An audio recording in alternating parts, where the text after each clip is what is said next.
pauzë të vogël, është duke folur pushim mbështetur nga Bashkimi Evropian dhe Shtetet e Bashkuara të Amerikës, por presidenti Putin e refuzoi. Mos fundi, presidenti Putin ofroi që Rusia e Ukraina të takoheshin drejt për drejt në Turqi. President Zelenski ishte gati të takohej, por presidenti Putin nuk u duk.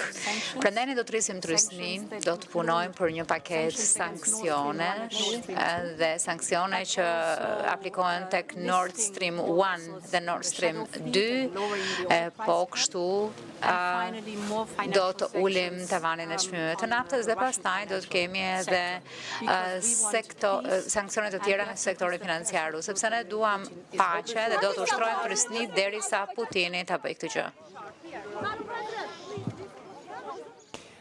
Pra është ndalur pak për median Ursula von der Leyen dhe më pas Joni bashkohet liderëve të tjerë.